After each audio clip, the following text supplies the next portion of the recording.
When you think about Italian horror cinema, there aren't many names bigger than Argento and Fulci. Dario Argento brought carnage and a macabre style to the giallo and perfected the formula. Lucio Fulci was a jack of all trades and a true workhorse. Fulci's first foray into horror was initially copying the giallo wave that Argento helped ignite. Fulci eventually found his own footing and perfected the splatstick gore in the early 80s, where he earned the title the Godfather of Gore. They were superstars, juggernauts in the horror genre, with many groundbreaking films under their belt. For years, many viewed them as rivals, and in a way they were, but as they grew older, that animosity towards each other dissipated. As Fulci grew older, he found less and less work, and Argento wanted to give Fulci a project to work on because he thought it would help Fulci recover. This was finally it. The two Italian masters would finally work together. Argento would produce, Fulci would direct, and they would both write the script. This was a dream come true to horror fans. And how did the project turn out? Well, not the way you would expect. Let's find out together though. Welcome to the Hellbound Horror Show.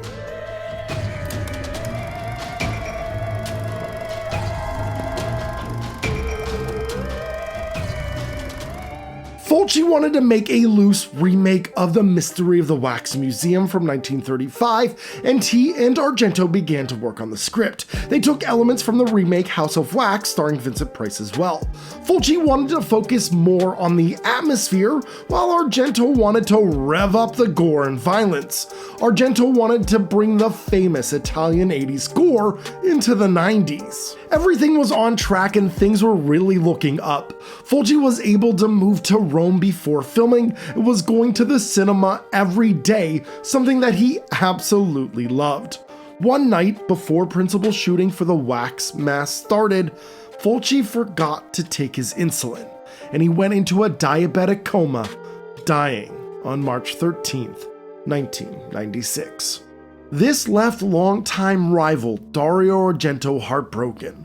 Argento ended up paying for Fulci's funeral, and it was a hard time for everyone involved. Insomma, io gli ho molto voluto bene a Fulci, anche se per molti anni non ci siamo frequentati né visti. But as you know, money talks and filming had to go on. But who would direct after Fulci's passing? Infamous Italian horror director Claudio Fragasso said that Argento came to him looking for him to direct. Fragasso is known for such hits as Troll 2, Night Killer, and Hell of the Living Dead. All bangers. Oh my God! Argento told Fragasso that it was Fulci's dying wish for Fragasso to take over the project. Now this all sounds a little suspect to me. I believe Argento did ask Fragasso to direct since they were desperate for a director, but how would Argento know what Fulci's dying wish was? I also don't trust Fragasso. Claudio could have easily have made that part up or embellished it. Either way, Fragasso said no, and Argento was out of luck. Argento then turned to longtime collaborator Sergio Stivoletti, who was a special effects mastermind on many of Argento projects like Phenomena, Demons, and Opera. Now, even though Stivoletti never directed, he decided to take the helm, and the Wax Mask was officially underway. But what is the Wax Mask even about? We start in the early 1900s Paris at the aftermath of a grisly murder scene.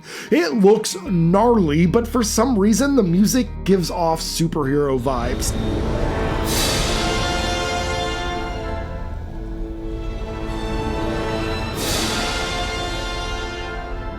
I feel like Darkman is gonna jump out from the shadows. Well, a little girl is the sole survivor of this incident, and while she saw what happened, she didn't see who did it. During the opening scene, the camera moves around a lot, and I really dig it so far. During the titles, we see a gloved figure looking through some human anatomy text and experimenting on dogs. This green animator liquid will come in handy later. After the titles, we focus on a brothel. Well, that's some early TNA. Plenty of gore and boobies early? Yeah, Those Italians know how to make movies. At the brothel, they talk about the new wax museum in town, and the one man bets the other that he couldn't spend the night there for a large chunk of change. Well, the one guy sneaks into the museum at night, and while he peruses around, he sees a big, imposing figure dressed in a trench coat. He follows the man into the basement and sees all the terrible experiments going on. He gets spooked and tries to escape, but one of the animatronics moves, and he literally dies of fright. In the morning, the guard and police find the body and try to figure out what happened, and this is where we meet museum owner and wax artist Boris Volkov. The Wax Museum hires a girl who the owner thinks is perfect. She is the same girl who survived the opening bloodbath. Through flashbacks, we see what happened that night. The trenchcoat figure was there, took off his glove and revealed a hand made of metal and flesh. The trenchcoat figure goes around town and ejects the green liquid into kids and then takes them back to the Wax Museum. Clearly, the Wax Museum is part of all of this mayhem going around, and a reporter tries to put the pieces together with the aid of the final girl. At one point, the same detective who was on the murder case in the opening scene returns, and he starts putting all the pieces together, but just when you think he's gonna solve the case, the killer uses a wax replica of the detective's face to sneak into his hotel room and kills him.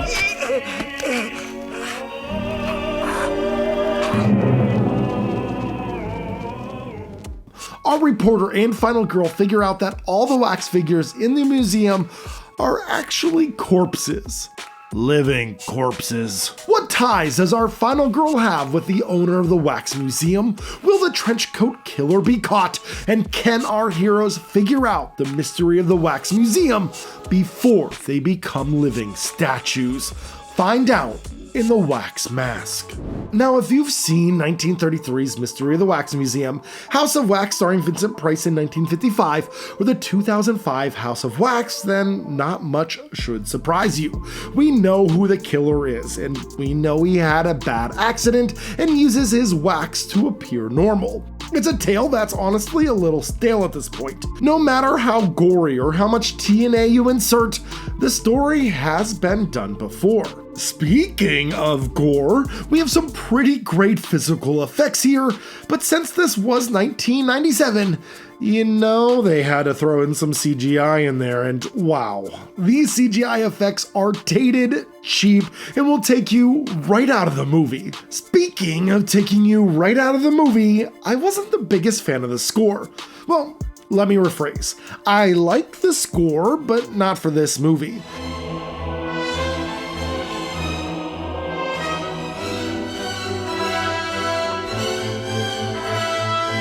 The deep brass felt like a superhero score. It really did remind me of Darkman for some reason. It just didn't do it for me with the setting, tone, and the direction that they were attempting.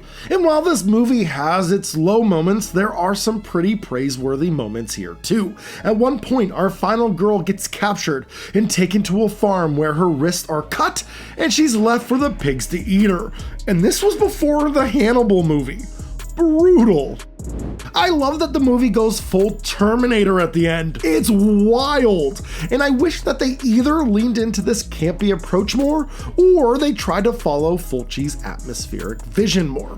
The mixture of the two elements just clash. If you want to watch this one, I suggest the Severin Blu-ray. Now, I don't think this movie is a must-own, however, the story behind the film is arguably more interesting than the film itself. Not only is the transfer amazing, but the Severin Blu-ray has all the special features you could ask for that really dive into the story behind this one. The Wax Mask was a pretty good time. There were lots of positives, but a part of me longs for the version that we never got. I would have loved to have seen Fulci's take on the tale.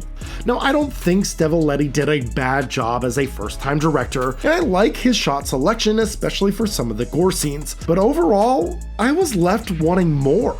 Maybe it was a lack of atmosphere or the crappy CGI, but something about the wax mask felt hollow and by the numbers. There are parts that are magical and worthy of praise, and at times it has the illusion of a great Italian horror throwback, but just like a wax mask, once that top layer melts away, you're just left with a mess and a broken illusion.